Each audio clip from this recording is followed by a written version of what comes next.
Friends, आप सबका दिल से बहुत बहुत शुक्रिया इस प्यार और सपोर्ट के लिए। आप लोग अपना प्यार इसी तरह बनाए रखिए क्योंकि हम आपके लिए रिबॉर्न से जुड़ी और रोमांचक एडवेंचरस कहानियाँ लगातार लाते रहेंगे। तो बिना देर किए चलिए कहानी शुरू करते हैं। तुम कितनी विचारशील हो। बैली जिया जुए ने हेलियन वेई वेई को दूर जाने से बिल्कुल नहीं रोका और ऐसा लगा जैसे वह जो कुछ भी करती है उसका उनसे कोई लेना देना नहीं है। उन्होंने केवल शालीनता से अपना एक पैर दूसरे पर रखा, जबकि एक उंगली धीरे धीरे खंडों में जैसे कोई धुन बजा रही हो अपने घुटने पर थपथपाए। उनके चेहरे पर एक शालीनता थी जो उनके चरित्र के लिए अद्वितीय ठंडी विरक्ति के साथ मिली हुई थी। उन्होंने वेई वेई की ओर आलस्य से देखा। उनकी आंखों में एक अवर्णनीय प्रकार का भाव झलक रहा था। उस अहंकार के भीतर एक ऐसी शालीनता समाई थी जो मिलनसार लगती थी, फिर भी जिसके करीब जाना आसान नहीं था। इसने एक व्यक्ति को उनकी तुलना फारसी बिल्ली पर्शियन कैट से करने पर मजबूर कर दिया। वही शाही आभा, वही उदासीनता और वही मंत्रमुग्ध कर देने वाला आकर्षण। उनके इस हाव भाव को देखकर वेई वेई का संदेह दूर हो गया। निश्चित रूप से वह अभी बस ज्यादा सोच रही थी। तीसरे राजकुमार अभी भी वही दूरी बनाए रखने वाले व्यक्ति थे। बस इतना था कि वे दोनों शुरुआत की तुलना में एक दूसरे से थोड़े अधिक परिचित हो गए थे, और शायद इसीलिए वे थोड़ा मनोरंजन खोजने के लिए समय समय पर अपनी कड़वी जबान से उसे निशाना बनाते थे। आखिर उसे किसने कहा था कि वह इस गाड़ी में उनके साथ अकेली दूसरी व्यक्ति बने। वैसे भी वह उनके कोमल होने की उम्मीद करना छोड़ सकती थी। तीसरे राजकुमार ने उसके साथ, जो उनकी सहयोगी भागीदार थी, ऐसा ही व्यवहार किया। जब उन्हें अलग थलग रहना होता तो वे पहले की तरह ही अलग थलग रहते। महामहिम। बाहर से शैडो की आवाज फिर से आई, जो हवा की आवाज के साथ मिली हुई थी। हम शहर में प्रवेश कर रहे हैं। क्या हमें सीधे महल वापस जाना चाहिए या व्हाइट एकेडमी जाना चाहिए? बैली जिया जुए ने हाथ उठाया और बिना किसी हड़बड़ी के अपनी अस्तव्यस्त आस्तीन को व्यवस्थित किया और सीधा किया। उनका चांदी का मुखौटा उनके पूरी तरह से तराशे हुए बर्फ जैसे ठंडे चेहरे के साथ वैसा ही लग रहा था जैसे शाही चांदनी, जो रोबदा, कुलीन और संतुलित थी। व्हाइट एकेडमी चलो। तो फिर मैं महामहिम के साथ वापस नहीं जाऊंगी। वेई वेई का सुंदर सिर घूमा। थोड़ी देर में महामहिम मुझे सीधे पहाड़ की तलहटी में छोड़ सकते हैं। वह ठीक रहेगा। इससे पहले कि वह मार्शल ची प्रतियोगिता जीत ले और अर्धांगिनी का चुनाव तय हो जाए, ये बेहतर था कि वे अपनी दूरी बनाए रखें। भले ही उसने और तीसरे राजकुमार ने पहले ही एक अनुबंध पर हस्ताक्षर कर दिए थे, फिर भी जब तक शर्तें पूरी नहीं हो जाती, यदि अकादमी के लोगों ने उसे और तीसरे राजकुमार को एक साथ लौटते हुए देखा तो संभव था कि वे फिर से किसी दुष्ट विचार के साथ आए जो वास्तव में परेशानी भरा होगा। उसकी बात सुनकर बैली जिया जुए की छिपी हुई आंखें गहरे विचारों में डूब गईं, लेकिन उनका रूप अभी भी उदासीन था। केवल उनके पतले होंठ थोड़े भींच गए और ठंडक एक पायदान बढ़ गई। क्या तुम मुझसे दूरी बनाए रख रही हो? वेई वेई रुकी और उसने उनसे ये छिपाया भी नहीं। महामहिम बहुत लोकप्रिय हैं। मुझे डर है कि अकादमी में आपके उन चाहने वाले प्रशंसकों की नज़र में मुझे एक खटकने वाला कांटा माना जाएगा। यह उतना चरम नहीं हो सकता जितना तुमने इसे बताया है। बैली जिया जुए ने उसकी ओर एक नज़र डाली और उनकी ठंडक काफी हद तक कम हो गई। वेई वेई ने अपना सामान पैक किया और हल्की मुस्कान के साथ जवाब देना नहीं भूली। बेशक महामहिम एक महिला के ईर्ष्यालु दिल को नहीं समझेंगे।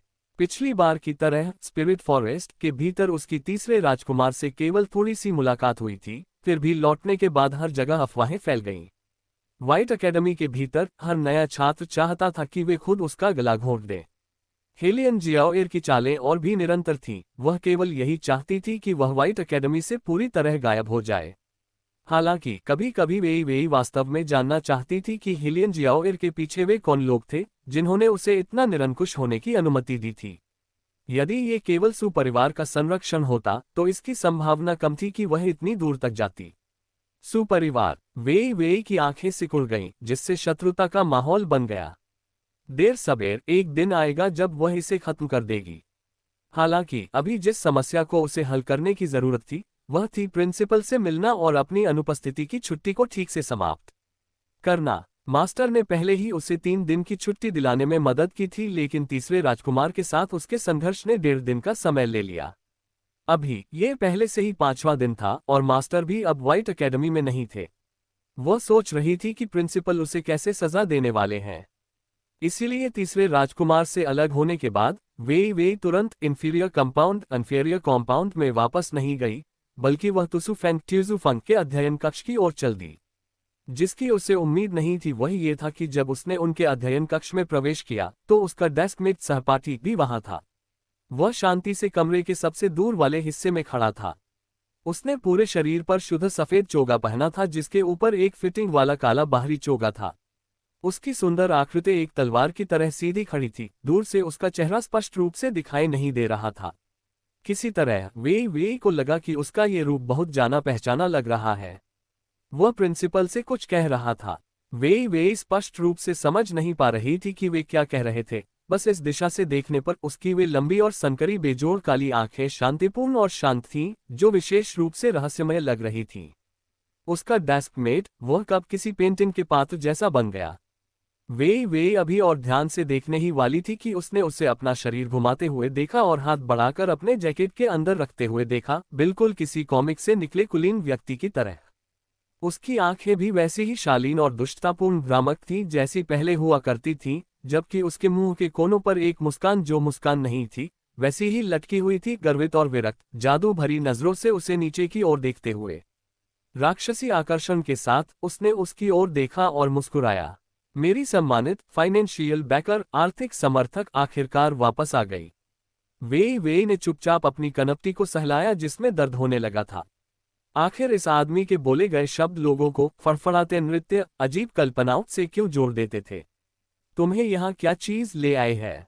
मेरे परिवार में कुछ ऐसा हुआ था जिसके कारण कुछ दिनों के लिए वापस जाना पड़ा। बेली जिया जुए की आवाज स्वाभाविक थी और ऐसा लग रहा था कि यह मामला बिल्कुल भी महत्वपूर्ण नहीं था। इसके विपरीत बगल में बैठा छोटा गंजा सिर सातवां राजकुमार, जो अपना भरवा मांस का बंद मीट बंद खा रहा था, जब उसने ये बहाना सुना तो उसकी हरकतें रुक गईं और उसका छोटा प्यारा चेहरा जो एक बन की तरह था, सख्त हो गया और फड़कने लगा।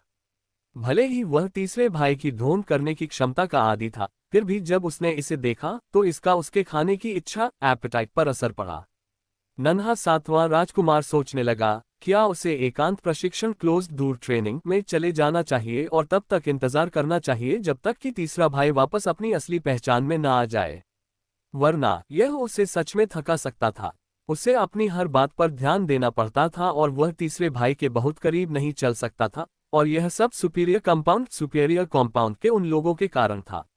वे पूरे दिन तीसरे भाई के लिए परेशानी लाना चाहते थे और यहाँ तक कि इस बार अकादमी के भीतर होने वाले परीक्षण कार्यक्रम के लिए भी कुछ योजना बनाई थी। इस अवसर का उपयोग करके तीसरे भाई को डराना धमकाना चाहते थे। यहाँ तक सोचते हुए छोटे गंजे सिर ने अपना सिर थोड़ा उठाया, एक मांस का बन पकड़ा और उन लोगों की ओर से एक पल का मौन धारण करना शुरू कर दिया। तुसु फेंग ने वेई के प्रवेश करने पर भी अपनी पूछताछ बिल्कुल नहीं रोकी। उन्होंने शालीनता से अपने पतले होंठ मोड़े और उनकी उंगलियों ने उन चश्मों को ऊपर धकेला जो नीचे फिसल गए थे। इंफीरियर कंपाउंड को अकादमी के भीतर परीक्षण में भाग लेने के लिए 3 लोगों को तैयार करने की जरूरत है। क्यों न तुम दोनों मुझे एक और व्यक्ति की सिफारिश करो। वे ने अपनी लंबी सुंदर भौहें सिकुड़ी। यदि उसे गलत याद नहीं था तो वह यहाँ केवल अपनी छुट्टी का मामला सुझाने आई थी। यह अकादमी के भीतर परीक्षण के बारे में क्या बात थी? ये व्हाइट एकेडमी की परंपरा है जो हर साल होती है। युआन मिंग की विचारशील आवाज सेलेस्टियल बाउंड्री स्पेस से आए। परीक्षण के उद्देश्य से प्रत्येक कंपाउंड को अपने प्रतिनिधि के रूप में 3 लोगों को भेजने की आवश्यकता होती है। हालांकि इंफीरियर कंपाउंड के छात्र कभी नहीं जीते हैं और काफी बुरी तरह हारते रहे हैं। तुम लोग इंफीरियर कंपाउंड से होने के लिए किसे दोष दे सकते हो? यदि सबसे कम योग्यता वाले छात्र नहीं हारेंगे तो वह अप्राकृतिक होगा।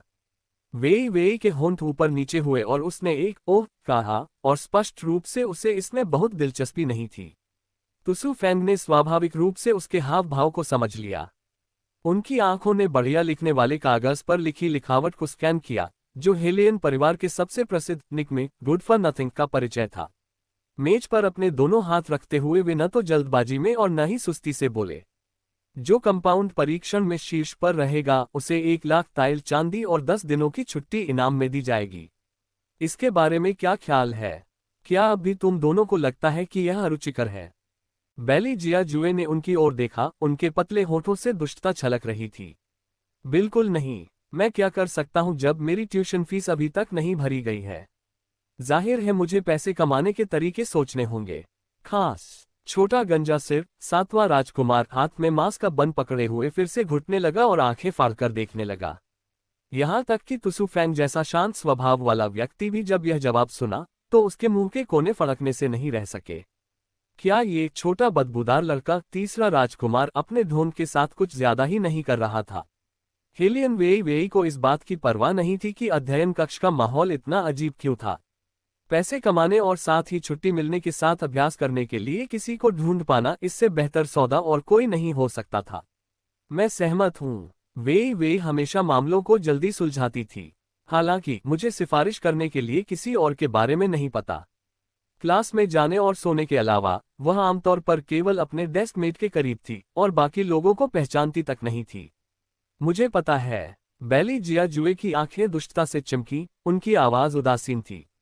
थोड़े मनोरंजन के लिए आहली आहलाई नंगोंग लाई को साथ ले जाना ठीक रहेगा। छोटे गंजे सिर ने बोलने से बचने के लिए अपने मुंह में भरे मांस के बन को इधर उधर धकेलने की पूरी कोशिश की। तीसरे भाई की उसकी समझ के आधार पर थोड़े मनोरंजन का मतलब था एक तरफा रूप से दूसरे व्यक्ति को मौत के घाट उतारने जैसा दबाव बनाना। इसके अलावा वे नांगोंग ली जैसे बड़े शैतानों के राजा को साथ ला रहे थे। इन दो लोगों का एक साथ काम करना, चाहे जो भी हो, इस बार उसे सुपीरियर कॉम्पाउंड का प्रतिनिधित्व करने के लिए बिल्कुल भी मुकाबला नहीं करना चाहिए। तथ्य यह था कि सातवां राजकुमार बहुत ज्यादा सोच रहा था। सुपीरियर कंपाउंड के प्रभारी नए बुजुर्ग, हालांकि वे जिंग वू वान की तरह स्पष्ट नहीं थे, फिर भी अपने मन में इंफीरियर कंपाउंड के उन कचरे बेकार छात्रों को कुचलने में दृढ़ विश्वास रखते थे। उन्हें सातवें राजकुमार जैसे बेहतरीन छात्रों का उपयोग करने की कोई आवश्यकता महसूस नहीं हुई। यहाँ तक कि मुरोंग चांग फैंग और हेलियन जियाओएर को साथ लाना भी केवल पीछे से समर्थन देने के लिए था। सार्वजनिक लाइनअप में केवल एक विशेषज्ञ का होना ही काफी था। इंफीरियर कंपाउंड के उन लोगों पर बहुत ज्यादा समय बर्बाद करने की जरूरत नहीं थी। दूसरी ओर गुड कंपाउंड के संबंध में वे हमेशा यंग मास्टर हे को बाहर निकालना चाहते थे, इसलिए उन्हें उस पर ध्यान देना पड़ा। बाकी छात्रों के लिए उन्हें बस लापरवाही से एक चाल चलनी थी और वे सब बाहर हो जाते। हेलियन जियाओएर की राय सुपीरियर कंपाउंड के बुजुर्ग जैसी ही थी। उसके जैसी मार्शल आर्टिस्ट का इंफीरियर कंपाउंड के उन कचरों के साथ लड़ना केवल उसकी अपनी कीमत कम करना होगा। हालांकि जिसकी उसने उम्मीद नहीं की थी वह ये था कि प्रतियोगियों की सूची में वेई वेई का नाम अचानक आ गया। क्या उस कलंक को अकादमी लौटते ही निष्कासित नहीं कर दिया जाना चाहिए था? क्या हेलियन मेई ने उसके निर्देशों का ठीक से पालन नहीं किया? हेलियन जियाओएर की आंखों की पुतलियां डूब गईं। उसे लगातार महसूस हो रहा था कि उसकी इस छोटी बहन के पास दूसरे लोगों के सामने पागल होने के अलावा जरा भी दिमाग नहीं है और वह इतनी छोटी सी योजना को भी पूरा करने में विफल रही। हेलियन मेई समझ नहीं पा रही थी कि उसने हेलियन जियाओएर को कैसे नाराज किया। जिस क्षण से उसने उसे देखा, बड़ी बहन का व्यवहार बर्फ जैसा ठंडा था। हेलियन मेई भी कोई बहुत अच्छे स्वभाव वाली नहीं थी। उसने अपने हाथ में रुमाल को कसकर भींच लिया। उसके स्वर में झुंझलाहट को रोकना मुश्किल था। दूसरी बहन, तुम्हें क्या हुआ है? मेरे वापस आते ही मुझे मुंह दिखा रही हो, नाक भान सिकोड़ रही हो। मुंह दिखा रही हूं। हेलियन जियाओएर ठंडी हंसी हंसी। तीसरी बहन, अगर पिताजी ने तुम्हारे ये शब्द सुन लिए तो तुम्हें और पढ़ने की जरूरत नहीं पड़ेगी। तुम देखती क्यों नहीं कि यह कौन सी जगह है, फिर भी तुम इतनी अशिष्टता से बात कर रही हो। स्वाभाविक रूप से हेलियन मेई का दिल गुस्से से भरा था, फिर भी उसके पास झुकने के अलावा कोई विकल्प नहीं था क्योंकि उसकी भाषा के संबंध में पिताजी उसे अनगिनत बार चेतावनी दे चुके थे। अगर उसने एक और गलती की तो बहुत संभव था कि उसे सच में व्हाइट एकेडमी से बाहर भेज दिया जाए। जब वह समय आएगा तो वह केवल एक साधारण दिखने वाले या उससे भी बदतर किसी बूढ़े लॉर्ड से शादी कर पाएगी। वह वास्तव में इस तरह का स्वाद नहीं चखना चाहती थी। दूसरी बहन, मेरा दिल बस बहुत व्याकुल था, हेलियन मेई ने धीमी आवाज में बुदबुदाया। मुझे डर था कि मैंने किसी तरह दूसरी बहन को नाराज कर दिया है। हेलियन जियाओएर अपनी बहन के जीवन को किसी से भी ज्यादा जानती थी। उसने चाय का प्याला पकड़ा और एक घूंट पिया, फिर धीरे से जवाब दिया, हम बहनें हैं, नाराज होने वाली क्या बात है? मैं तुमसे इस तरह केवल तुम्हारी अपनी भलाई के लिए बात कर रही हूं। अभी तुम्हारी मार्शल क्यू शक्ति औसत दर्जे की है। बिना किसी बड़ी सफलता के कई साल बीत गए हैं। इसी तरह चलते रहा और यदि तुम शिष्टाचार में भी पास नहीं हुई तो भविष्य में कोई भी पति तुम्हें क्यों चाहेगा? दूसरी बहन जो कह रही है वह सही है। हेलियन मेई ने मुंह से तो जवाब दिया, लेकिन उसका दिल जरूरी नहीं कि इससे खुश हो। वह अब कोई बच्ची नहीं थी और उसके अपने सिद्धांत थे। हेलियन जियाओएर का बोला गया हर शब्द व्यावहारिक रूप से उसके दिल में चुभ रहा था।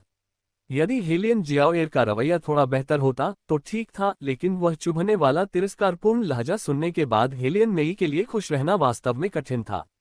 हालांकि वह ये भी जानती थी कि वह अपनी इस सगी बहन को नाराज करना बर्दाश्त नहीं कर सकती। अच्छा है कि तुम समझ गई। ये देखकर कि दूसरी उसकी बातों से दब गई है, हेलियन जियाओएर मुख्य मामले पर बात करने लगी। जो अफवाहें मैंने तुम्हें फैलाने के लिए कही थीं, क्या तुमने उन्हें फैलाया? हेलियन मेई ने अपना सिर हिलाया। बिना किसी अपवाद के सब कुछ दूसरी बहन के निर्देशों के अनुसार किया गया था।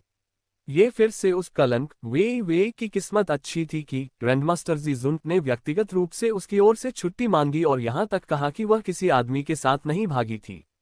इसके बजाय वह आर्मामेंट सिटी गई थी और ऐसा लग रहा था जैसे उसका इरादा आर्मामेंट मास्टर की परीक्षा देने का था। इस बिंदु पर बोलते हुए हेलियन मेई ने तिरस्कारपूर्वक ठंडी हुंकार भरी। उसके जैसा कोई आर्मामेंट मास्टर की परीक्षा देना चाहता है, ये तो बस अपमानित होने का न्योता देना है। बेहतर होता यदि हेलियन मेई आर्मामेंट सिटी में हुई बातों का जिक्र न करती। जैसे ही उसने यह विषय उठाया, हेलियन जियाओएर की आंखों में द्वेषपूर्ण विचार और भी भयंकर हो गए, क्योंकि उसने अपने रुमाल को मुट्ठी में भींचकर एक लंप ढेलक बना दिया। हेलियन जियाओएर के हाव भाव देखकर हेलियन मेई समझ नहीं पाई कि क्या हुआ था और वह कुछ हद तक असमंजस में थी। अब फिर क्या हुआ? वह किस्मत के भरोसे ज्यादा दूर नहीं जा पाएगी। हेलियन जियाओएर ने एक गहरी सांस ली और अपने हाथ में रुमाल छोड़ दिया। क्या उसे लगा कि उन तलवे चाटने वाले तरीकों पर भरोसा करके वह कोई और चाल चल सकती है? हास्यास्पद। हेलियन मेई वास्तव में इस बात से सहमत थी। दूसरी बहन, तुम सही कह रही हो। मैंने सुना है कि जो सैनिक तीसरे राजकुमार ने भेजे थे, वे पहले ही वापस बुला लिए गए हैं। ये स्पष्ट है कि उस कलंक में उनकी दिलचस्पी खत्म हो गई है। तीसरे राजकुमार को उसमें कभी दिलचस्पी नहीं थी। हेलियन जियाओएर की आवाज ठंडी थी। ये केवल इसलिए था क्योंकि वे उसके तरीकों को बर्दाश्त नहीं कर सकते थे और उसे सबक सिखाना चाहते थे। अब उन्हें लगता है कि यह बहुत परेशानी भरा है, इसलिए उन्होंने सैनिकों को वापस बुला लिया। हालांकि यह भी अच्छा था। इसने उसे पूरे दिन इस चिंता से बचा लिया कि महामहिम उस कलंक के प्रति उदार व्यवहार करेंगे। हेलियन जियाओएर के विचारों को नहीं समझ पाए और केवल उसकी हाँ में हाँ मिलाए। वह तो दूसरी बहन ही है जो वास्तव में तीसरे राजकुमार को समझती है। हालांकि 2 दिन पहले अकादमी के भीतर राजधानी में दिखाई देने वाली एक परी जैसी युवती की लगातार चर्चा हो रही है। मैंने राजधानी के प्रभावशाली परिवारों की सभी युवतियों को देखा है। पता नहीं कौन शरारत कर रहा है। वह महज एक अनजान ग्रामीण लड़की है। हेलियन जियाओएर ने अपना चेहरा ऊपर किया और अपनी लाल उंगलियों के पोरों पर फूंक मारी। पूरी तरह से एक दरिद्र और दकियानुसी आभा से ढकी हुई, क्या वह फिर भी परी हो सकती है? हेलियन मेई ठिठक गई। बड़ी बहन ने उसे देखा है। मैं उससे आमने सामने मिली हूँ। हेलियन जियाओएर ने उस आकृति को याद किया, जो जानी पहचानी लग रही थी। फिर भी वह नहीं सोच पा रही थी कि वह व्यक्ति किसके जैसा दिखता था। इसलिए उसने केवल तिरस्कारपूर्वक कहा, इसे छोड़ो, बस त्वचा थोड़ी सफेद थी।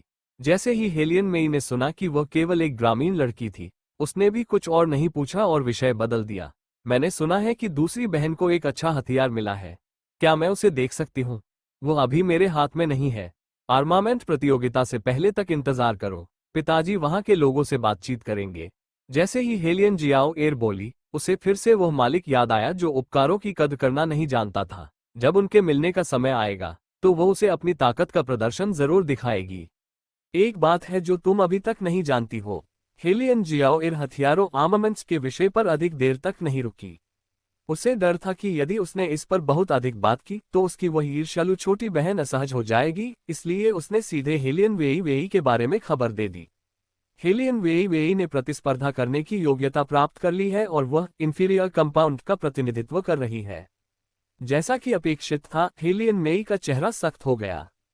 ये कैसे संभव है? अकादमी का नियम था कि प्रत्येक कंपाउंड का प्रतिनिधित्व केवल 3 लोग ही कर सकते थे। पिछली परीक्षा के दौरान अपने खराब प्रदर्शन के कारण उसे फाइन कंपाउंड के मुख्य बुजुर्ग ने भी ठुकरा दिया था। उस कलंक वेई वेई की किस्मत इतनी अच्छी कैसे हो सकती थी? हेलियन जियाओएर ने एक घूंट चाय पी। इसमें हैरान होने वाली कोई बात नहीं है। इंफीरियर कंपाउंड के वे छात्र सभी केवल अर्थ रैंक के स्तर पर हैं। उन्होंने 3 चरण भी पार किए हैं या नहीं, ये संदेहास्पद है। वह इंफीरियर कंपाउंड में है। यदि उसे किसी अन्य कंपाउंड में रखा जाता तो बहुत संभव है कि वह अंतिम स्थान पर आती। एक बार इस बारे में सोचने पर हेलियन मेई को भी ऐसा ही लगा। उसने अपनी आंखें घुमाई और बात जारी रखी। मैंने सुना है कि इन 3 लोगों को अलग अलग विशेषज्ञताओं में समूहबद्ध किया गया था। ये भी अज्ञात है कि उस कलंक ने कौन सी विशेषज्ञता चुनी है। चाहे उसने कोई भी विषय चुना हो, वह फिर भी पास नहीं होगी। मेरा मानना है कि इससे पहले कि उसका सामना फाइन कंपाउंड में तुम लोगों से हो, इंफीरियर कंपाउंड पहले ही कुचला जा चुका होगा। हेलियन जियाओ बिल्कुल भी चिंतित नहीं थी और तिरस्कारपूर्वक मुस्कुराते हुए उसने हाथ में मौजूद चाय का प्याला नीचे रख दिया। इसके अलावा भले ही वह कलंक जीत जाए, उसकी टीम के उन 2 लोगों का पास होना भी आवश्यक नहीं है। इस प्रतियोगिता में 3 में से 2 मुकाबले जीतना जरूरी है। हेलियन मेई भी साथ में हंस पड़ी। दूसरी बहन सही कह रही है। इंफीरियर कंपाउंड के वे कचरा ट्रैश बिना कोई हलचल पैदा किए बस फेंक दिए जाएंगे। वास्तव में वह युवक कुछ हद तक दयनीय है। इस बिंदु पर बोलते हुए हेलियन मेई के मन में एक राक्षसी मुस्कान वाला चेहरा उभरा।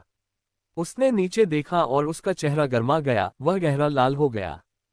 हेलियन जियाओ की लंबी भौहें सिकुड़ गईं। वह युवक, वह जो इंफीरियर कंपाउंड से है और भविष्यवाणी डिविनेशन में विशेषज्ञता रखता है। हेलियन मेई जितना अधिक बोल रही थी, उसके हाव भाव उतने ही लचीले होते जा रहे थे। वह निश्चित रूप से उन कचरों जैसा नहीं है। थोड़ा गरीब पैदा होने के अलावा वह किसी भी तरह से दूसरों से कमतर नहीं है। यहाँ तक कि पिछली परीक्षा में वह अव्वल आया था। हेलियन जियाओ को विश्वास नहीं हुआ। इस तरह का व्यक्ति इंफीरियर कंपाउंड में कैसे है? इसके अलावा भविष्यवाणी जैसी विशेषज्ञता हर कोई नहीं पढ़ सकता था, जब तक कि वे अत्यंत प्रतिभाशाली न हो। अन्यथा कोई भी भविष्यवाणी नहीं चुनता। शायद इसलिए क्योंकि उसका परिवार शक्तिशाली नहीं है। हेलियन मेई ने आह भरी। इस बारे में बात करते हुए वह उत्तेजित हो गई। यंग मास्टर ली नंगोंग लाइक के बारे में सब कुछ अच्छा है, बस यही एक कारक सम्मानजनक नहीं था। उसने पहले ही पूछताछ के लिए लोग भेजे थे, लेकिन वे उसकी पृष्ठभूमि का पता लगाने में असमर्थ रहे। इससे साफ पता चलता था कि उसका गृहनगर बहुत दूरदराज का था और यहाँ उसके बारे में बिल्कुल भी नहीं सुना गया था।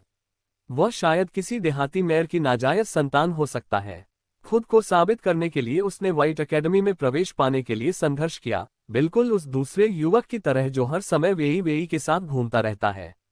वह उन सस्ती चीजों में से एक की तरह था जिसे वह अभी भी छोड़ने को तैयार नहीं थी। हेलियन जियाओ आखिरकार अपनी छोटी बहन को समझ गई और उसने उसे याद दिलाया, यदि उसके पास कोई शक्ति नहीं है तो इसे भूल जाओ। पिताजी तुम्हें उससे शादी नहीं करने देंगे, मुझे पता है। हेलियन मेई ने अपने हाथ भींच लिए। अचानक उसकी भौहें उच्च की, जैसे उसे कुछ सूझा हो।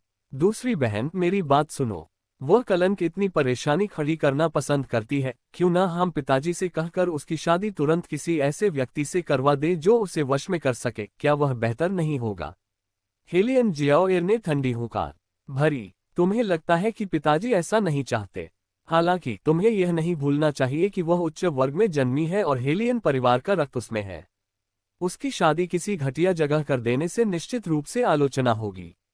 दूसरी बहन किस बात से डर रही है? वह अब हेलियन परिवार की सच्ची वंशज कैसे रह सकती है? हेलियन मेई की आंखें चमकी। यहाँ तक कि बुजुर्ग भी अब उसे नहीं पहचानते। कौन उसे अब वंशज मानता है? वह तो बस एक कचरा है।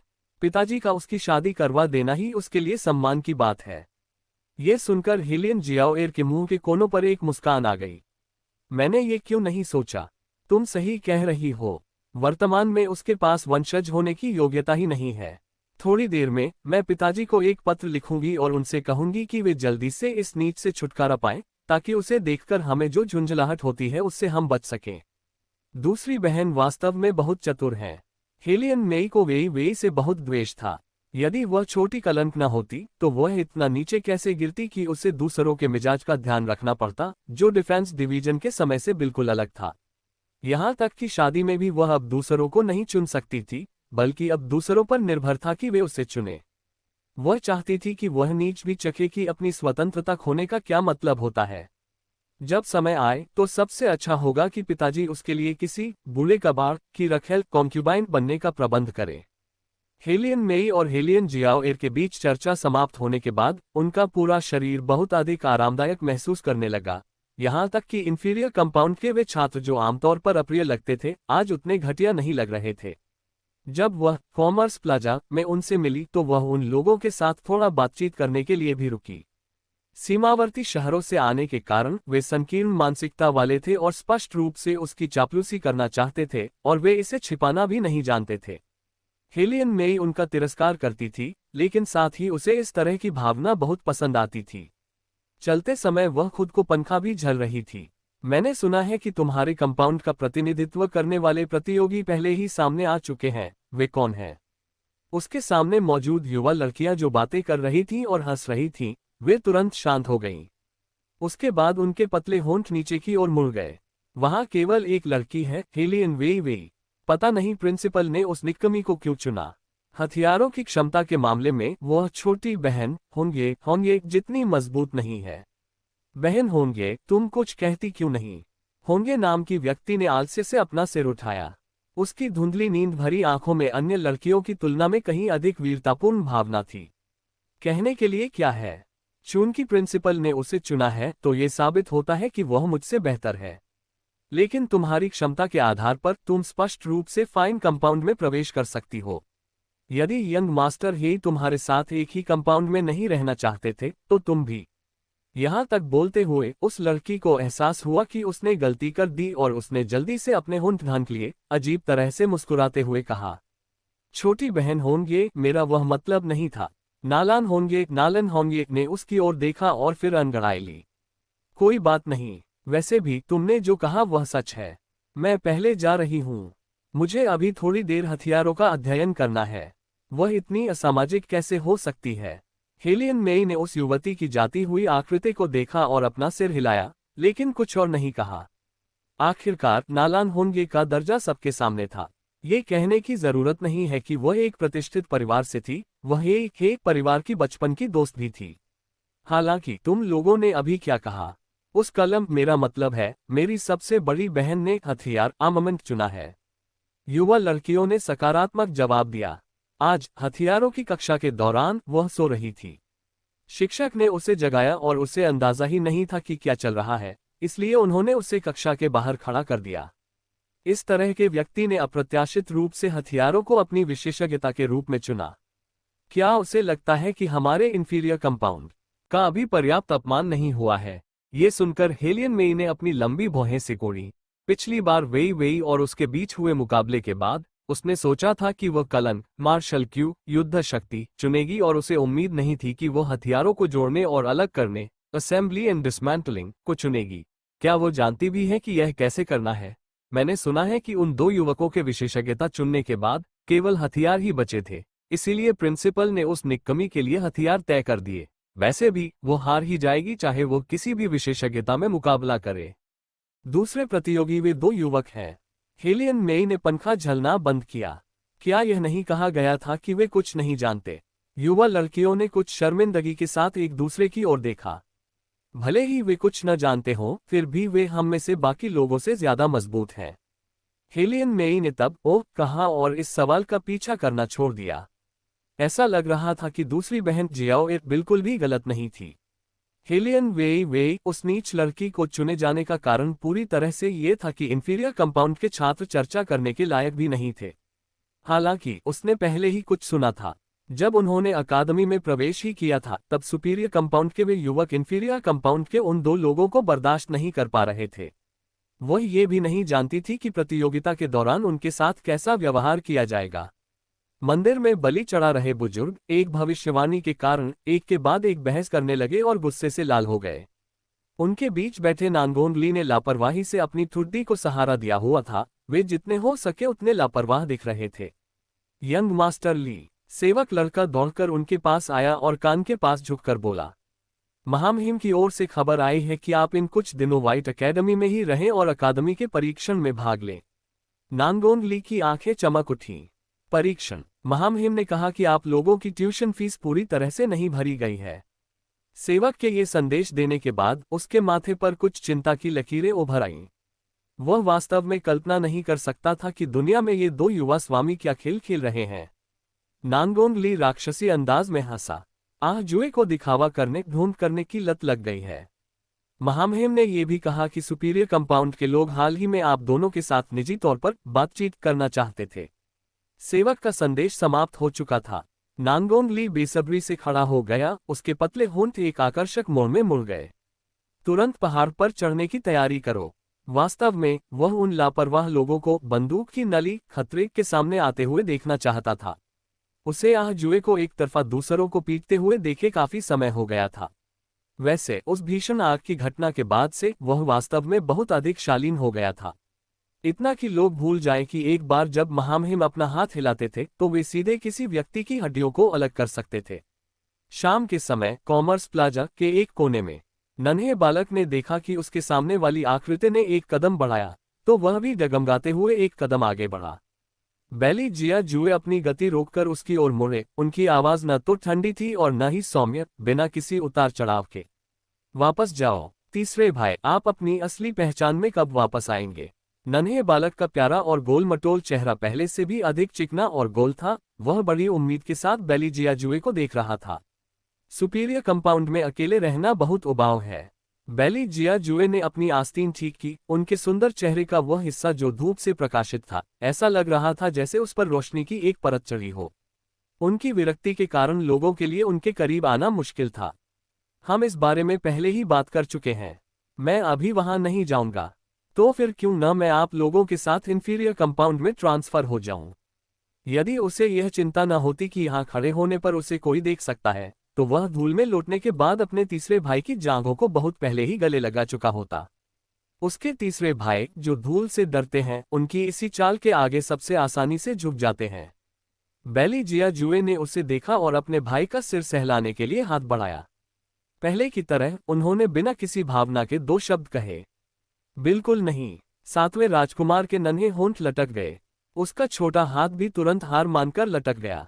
चाहे जो भी हो, कोई भी यह नहीं पहचान पाएगा कि यह वही अत्याचारी छोटा गंजा सिर है जिसने उस समय छड़ी ली थी और व्हाइट एकेडमी पर दबदबा बनाया था। उसकी कम उम्र को मत देखिए, उसने किसी भी अन्य व्यक्ति से पहले व्हाइट एकेडमी में प्रवेश किया था।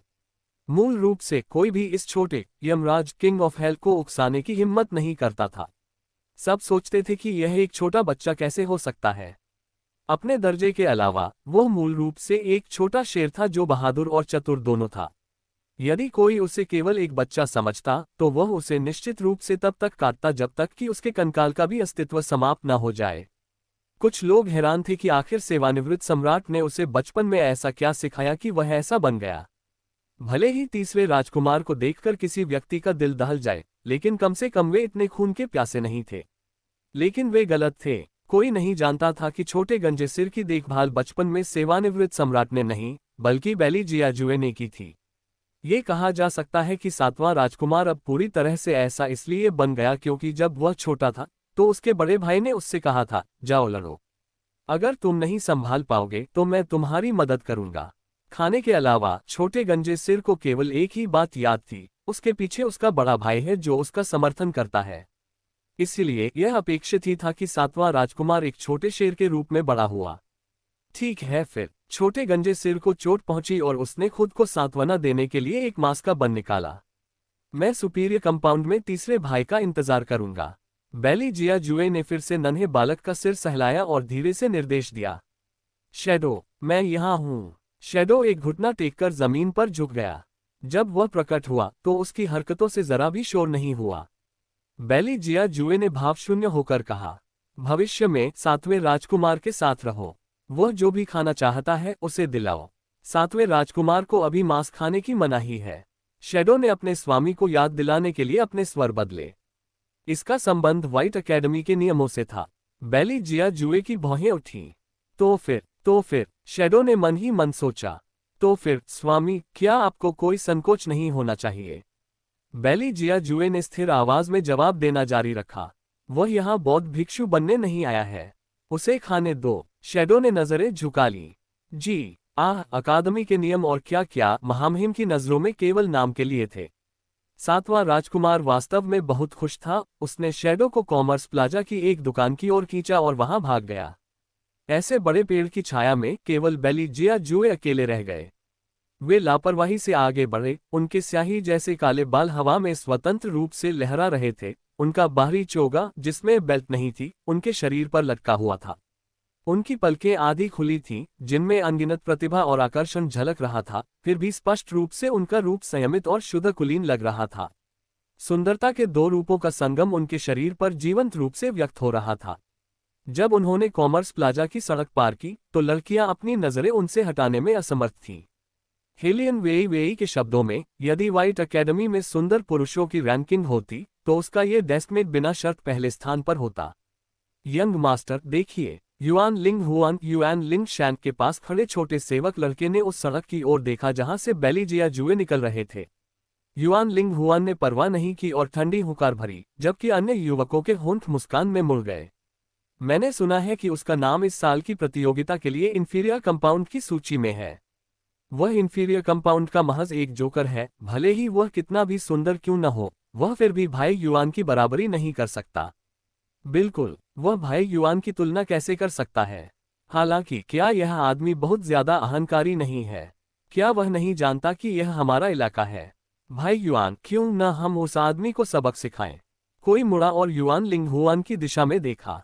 युआन लिंग हुआन की भौहें उठी और उसने कुछ नहीं कहा, लेकिन उसके हाव भाव थोड़े चिढ़े हुए लग रहे थे। एक अन्य व्यक्ति ने बोलने वाले व्यक्ति को अपनी ओर खींचा। क्या तुम पागल हो? क्या भाई युआन को इस तरह के व्यक्ति से व्यक्तिगत रूप से निपटने की जरूरत है? थोड़ी देर में हम इस आदमी को उसकी औकात दिखाने के लिए एक सुनसान जगह ढूंढ लेंगे। सही सही सही।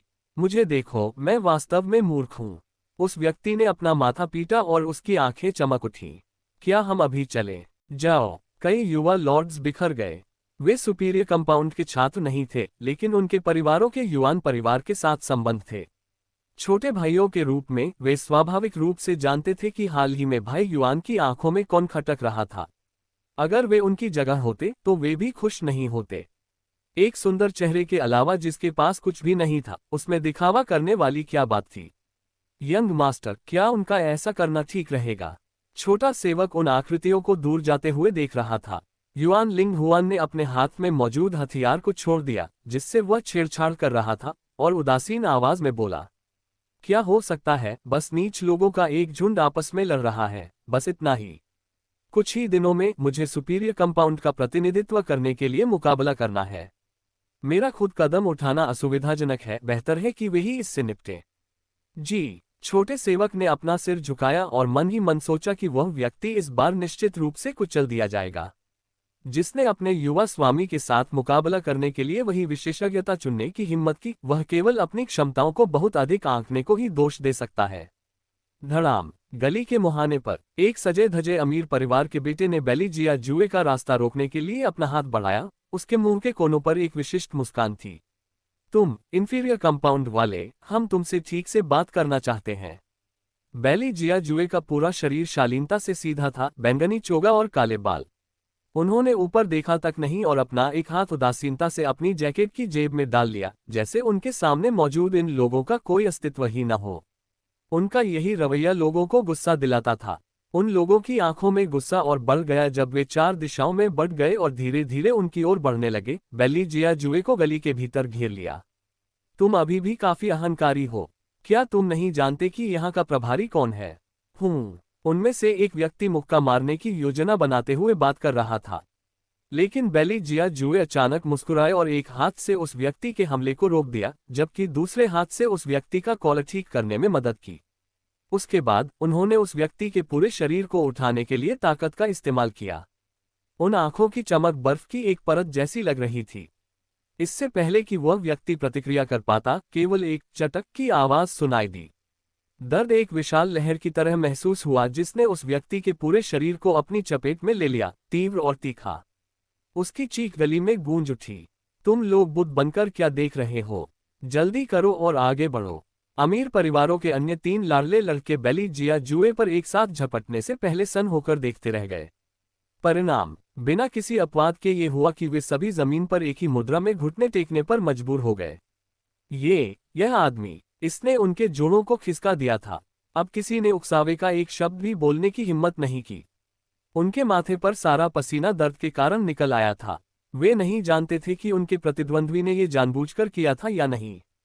स्पष्ट रूप से वो उन्हें पीटकर बेहोश कर सकता था, फिर भी उसने उन्हें होश में छोड़ दिया ताकि वे सारा दर्द महसूस कर सकें। उन्होंने उस आदमी को कदम दर कदम अपनी ओर आते देखा, जिससे उनके सिर सुन्न हो गए, फिर भी उनके शरीर का कोई भी हिस्सा प्रतिरोध करने में सक्षम नहीं था। इंफीरियर कंपाउंड का एक छात्र इतना डरावना रूप से मजबूत क्यों था? क्या तुम लोग मुझसे बात नहीं करना चाहते थे? बेली जिया जुए ने इत्मीनान से उस बाएं हाथ को पोंछा जिसका उन्होंने अभी इस्तेमाल किया था और अपने होठों को थोड़ा मोहा। अब हम बात कर सकते हैं। सूजे हुए चेहरों वाले उन चारों लोगों का रोने का मन कर रहा था, लेकिन आंखों में आंसू नहीं थे। वे अब बात नहीं करना चाहते थे। वास्तव में वे बस घर जाना चाहते थे। तुम बोल नहीं रहे। बेली जिया जुए की आवाज उदासीन थी और ऐसा लग रहा था जैसे उन्हें अभी पीटने वाला व्यक्ति वह था ही नहीं। फिर तो ये बहुत बुरा हुआ। बोलने के बाद बेली जिया जुए ने अपना बायां पैर उठाया और ऐसा लगा जैसे वह समूह में किसी को लात मारने वाले हैं, लेकिन अचानक एक साफ आवाज आई। जब तुम लोगों ने उसे देखा था तो वह कहाँ था? ये वह है। बेली जिया जुए की आंखें चमकी। उन्होंने अपना पैर वापस खींचा और फिर उन लड़कों में से एक का हाथ पकड़ा, उसे अपनी ओर निर्देशित किया और खुद को एक मुक्का मारा। वह व्यक्ति दंग रह गया, यह क्या हो रहा है? हालांकि उसका भ्रम केवल एक सेकंड तक रहा, क्योंकि अगले ही सेकंड एक आकृति आए और उसके चेहरे पर जोरदार लात मारी। उसके पास बोलने का कोई अवसर नहीं था। उस महिला वेई वेई ने उसका कॉलर पकड़ा और लगातार दो मुक्के मारे, यहां तक कि उसकी कलाई मरोड़ते हुए वह ठंडी मुस्कान के साथ बोली, क्या उसका ये चेहरा तुम्हारे लिए लापरवाही से मारने के लिए है? बू वह उस चेहरे पर मारने की हिम्मत कैसे करता? स्पष्ट रूप से उस आदमी ने उसका हाथ खींचकर अपने ही चेहरे पर मार लिया था। वह भी बुरी तरह चकित था। ठीक है, ऐसा कौन सा कमीना था जो खुद को ही पिटवाता है? हेलियन वेई वेई की लंबी भौहें सिकुड़ गईं। तुम क्या कह रहे हो? उसे आमतौर पर बुरा महसूस हुआ। बेली जिया जुए ने अपना हाथ उठाया और अपनी उंगलियों से चेहरे के उस हिस्से को सहलाया जहां मुक्का लगा था। उनकी भौहें ऐसे सिकुड़ी जैसे दर्द में हो। उन घनी पलकों के साथ दूसरों के लिए उनके प्रति सहानुभूति महसूस करना बहुत आसान था। जब वेई वेई ने ये देखा तो उसने उस व्यक्ति को दो और मुंह के जोर से मारे। तुम्हारी अभी भी कहने की हिम्मत है कि तुम्हारे साथ गलत हुआ? इतना सुंदर चेहरा, तुम में ऐसा करने का कलेजा कैसे हुआ? बू उसके साथ वास्तव में अन्याय हुआ था। वह कैसे जान सकता था कि इस दुनिया में एक ऐसा आदमी है जो इतनी अच्छी एक्टिंग कर सकता है? ये पहली बार था जब उसने किसी को पीटा और उसे खुद ही इसमें घसीट लिया गया। ये सब क्या हो रहा था? वेई वेई के मुंह के कोने ऊपर उठे। क्या तुम अभी भी स्वीकार नहीं करोगे? तुम चारों ने मिलकर एक व्यक्ति को पीटा, इसमें रोने वाली क्या बात है? वह व्यक्ति गला फाड़कर चिल्लाया, तुम कुछ नहीं समझती, कोई मेरा दर्द नहीं समझ सकता, बस उसे जाने दो। बेली जिया जुए की राक्षसी ठंडी आवाज पीछे से आई। अकादमी के भीतर हंगामा करना अच्छा नहीं है। वे चारों युवक, क्या आपको सच में हंगामा होने का डर है? कमबख्त, अगर तुम्हें हंगामे का डर होता तो तुम हमारे सारे हाथ के जोड़ों को नहीं खिसकाते। उन्हें इतनी आसानी से जाने दूं।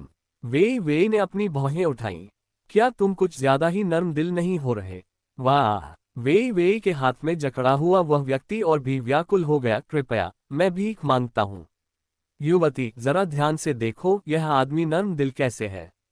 भले ही उसकी हर चाल ने हमारा खून नहीं बहाया, लेकिन इसका मतलब यह नहीं था कि वह हमारी जान नहीं लेना चाहता था। उसने खून से परहेज किया क्योंकि उसे गंदा खून पसंद नहीं था। उसने खुद हमसे पिटते हुए ये कहा था। वेई वेई ने नीचे देखा। ऐसा लगता है कि तुम्हें मुझसे कुछ कहना है। वह व्यक्ति अपना सिर हिलाने ही वाला था कि उसने उस आदमी की नजर अपनी ओर देखी, जो रात की तरह काली और हड्डियों को चीर देने वाली बर्फीली ठंडी थी। हिक, उसने अपनी लार ऐसे नीली जैसे उसकी जान इसी पर टिकी हो। उसके बाद उसने सिर हिलाने के लिए अपनी सारी ताकत जुटाई और कहा, नहीं, मुझे कुछ नहीं कहना है।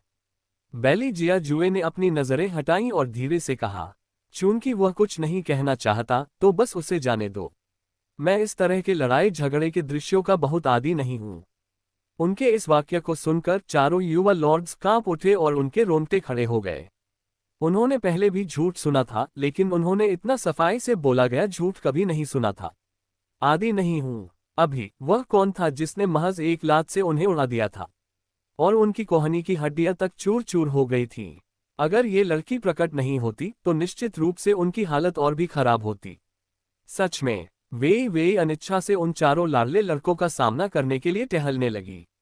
उसे बिल्कुल भी अंदाजा नहीं था कि उस समय उसके पीछे खड़े उस आदमी की आंखों से एक ठंडी रोशनी फूट रही थी। ये पूरी तरह से एक चेतावनी थी। वे चारों लाडले लड़के एक साथ कांप उठे। वे के मुंह के कोने फड़के। तुम लोग किस बात से डर रहे हो? भले ही उसकी त्वचा थोड़ी सांवली थी, लेकिन वह इतनी बदसूरत नहीं थी कि डरावनी लगे। तो फिर ये चारों लोग ऐसे क्यों लग रहे थे जैसे उन्होंने कोई भूत देख लिया हो? डरावनी तुम नहीं थी, वह यमराज था जो तुम्हारे पीछे खड़ा था। वे चारों लाडले लॉर्ड्स कुछ भी बोलने की हिम्मत नहीं कर पा रहे थे। वे सब डर के मारे एक साथ सिमट गए। उनके मन में बस यही विचार आ रहा था कि कौन इस सामने दिख रहे उदासीन और हानिरहित व्यक्ति को पीटकर किसी घास फूस की तरह उखाड़ फेंकेगा। मुख्य बात यह थी कि वे उसकी चालें तक नहीं देख पा रहे थे। लोगों को पीटने के बाद उसने ऐसा चेहरा बना लिया जैसे मुझे दूसरों ने सताया है, कृपया आकर मेरी रक्षा करें। उस हाव भाव से उसने कितनी परेशानी खड़ी कर दी थी। पिटे हम थे, पता है ना? क्या तुम्हें लगता है कि वे थोड़े अजीब हैं? हेलियन वेई ने धीरे से मुस्कुराते हुए मुड़कर बेली जिया जुए की ओर देखा। बेली जिया जुए ने अपने शरीर से वह धूल झाड़ी जो वहां थी ही नहीं, और उनकी लंबी भौहें थोड़ी सिकुड़ गईं। अजीब। उन लोगों के समूह का रंग एक साथ बदल गया और वे चिल्लाने लगे। अजीब? हम कोई अजीब हरकत नहीं कर रहे हैं। हेलियन वेई को यह मजेदार लगा और उसने अपने होंठ मोड़े। तुम जैसे लोग कैसे हैं जो अपने ही सवालों का जवाब देते हैं? अमीर परिवारों के वे लाडले बेटे रोना चाहते थे, पर आंखों में आंसू नहीं थे। हम भी ऐसा नहीं करना चाहते थे। मुख्य बात यह है कि आप अपने पास खड़े इस प्रिय मित्र को देखिए। उसकी बर्फीली नजर ऐसी है जैसे हमने एक भी गलत शब्द बोला और हमारी जान चली जाएगी। हे भगवान! कोई बात नहीं। बेली जिया जुए ने अपनी कनपटी को सहलाया जैसे वे अपने गाल के दर्द को बर्दाश्त नहीं कर पा रहे हों। बस उन्हें जाने दो। वे ने कहा और लापरवाही से अपने हाथ में पकड़े व्यक्ति को एक तरफ फेंक दिया। जैसे ही उसने उन पराजित और भागती हुई आकृतियों को देखा, उसने फिर से बेली जिया जुए के चेहरे के उस हिस्से को देखा जो लाल हो रहा था। बहुत दर्द हो रहा है। थोड़ा सा, बेली जिया जुए ने शांति से जवाब दिया। अकेले 4 लोगों से लड़ते हुए मैं उन्हें हरा नहीं पाया। ये सुनकर वे लड़के जो दूर भाग रहे थे, एक के बाद एक लड़खड़ा गए। झूठ! यह आदमी फिर से झूठ बोल रहा है। जाहिर है जिसने उन्हें इतना बुरा पीटा कि उन्हें अपने माँ बाप को पहचानने में भी दिक्कत हो रही थी, वह फिर से ढूंढ कर रहा था। हमें सूजन कम करने के लिए कुछ लगाना होगा। वे की उंगलियों ने उस चेहरे को टटोला और वह इधर उधर देखने लगी। वह सामान्य शर्मीली लड़की की तरह बिल्कुल नहीं लग रही थी। उसने अपना सिर झुकाया और उसकी भौहें थोड़ी सिकुड़ गईं। मुक्का तुम पर लगा कैसे? मुक्के के प्रहार के तरीके में कुछ अजीब लग रहा है। बेली जिया जुए की आंखें चमकी। पता नहीं जानबूझकर या नहीं, उन्होंने उसका हाथ हटा दिया और अपने राक्षसी रूप में भावशून्य स्वर में बोले। क्या हुआ? क्या मंत्री बैंक रोलर आर्थिक समर्थक को दर्द महसूस हो रहा है? वे मुस्कुराए और जवाबी हमला करते हुए बोली। चाहे जो भी हो, तुम मेरी सुरक्षा में हो। आज जो हुआ उसके बारे में बात करने से पहले चलो तुम्हारे घाव का थोड़ा इलाज करवा लेते हैं। बेली जिया जुए ने उदासीनता से कहा और उस क्षण का फायदा उठाया जब वे मुड़ी थी। उन्होंने उस सफेद रुमाल को कूड़ेदान में फेंक दिया जिससे उन्होंने अभी अपना हाथ पोंछा था। उनका चेहरा विरक्ति की एक ऐसी छवि बन गया जिससे वे अपरिचित थी। यही उनका असली रूप था। अफवाह थी कि उन्होंने 10 साल तक दुनिया से दूरी बनाए रखी थी। वह उदासीन तीसरा राजकुमार जो 9 परत वाले महल से केवल अंतिम विकल्प के रूप में बाहर निकलता था और कभी कभी ही कुछ शब्द बोलने के लिए प्रकट होता था। सौभाग्य से व्हाइट अकेडमी के भीतर एक डॉक्टर था जो लोगों का इलाज कर सकता था। उस डॉक्टर ने भी शायद पहले कभी इतना भव्य छात्र नहीं देखा था क्योंकि उसके बूढ़े हाथ लगातार कांप रहे थे। दवा की लकड़ी की अलमारी के पास टिकी वे ने लापरवाही से उन दवाओं को देखा। उस युवक के सुंदर चेहरे को धीरे धीरे सिकुड़ते देख उसने डॉक्टर के हाथ से आयोडीन लिया और बिना किसी हिचकिचाहट के सफेद रुमाल के एक कोने को भिगोया। वह थोड़ा झुकी और बेली जिया जुए के चेहरे पर हल्के से दवा लगाने लगी। गुनगुनी धूप उसके शरीर पर फैल रही थी और उसका पूरा शरीर एक सुनहरे प्रभामंडल से घिरा हुआ था। यदि ये हरकतें किसी और महिला ने की होती तो उसमें थोड़ी कामुकता या अस्पष्टता झलकती। हालांकि वे के शरीर से इस तरह की भावना का पूर्ण अभाव था। उसने उससे एक सही दूरी बनाए रखी थी, न बहुत करीब न बहुत दूर। सबसे बढ़कर उसके चेहरे पर उसकी विशिष्ट आलस्य भरी मुस्कान थी और ऐसा लग रहा था जैसे वह बहुत ही साधारण काम कर रही हो गया। वे ने रुमाल हटा लिया। बेली जिया जुए ने भी उसे इलाज करने से नहीं रोका, जाहिर है उन्हें लोगों से सेवा कराने की आदत थी। बस जब वे ने वह रुमाल हटाया तो उनकी काली आंखों ने थोड़ा ऊपर की ओर देखा। वे ने सब कुछ समेटा, डॉक्टर को लौटा दिया और पहले की तरह मुस्कुराए। हमने केवल थोड़ा सा आयोडीन इस्तेमाल किया है, इसके लिए हमें भुगतान नहीं करना चाहिए। चीजें वापस लेने वाला डॉक्टर दंग रह गया। जब वे दोनों चले गए तब जाकर उसे होश आया और वह बहुत गुस्से में आ गया। किसने कहा कि भुगतान की जरूरत नहीं है? जो लोग तुम्हें रोकना चाहते थे वे सुपीरियर कंपाउंड के वे युवा लॉर्ड्स थे।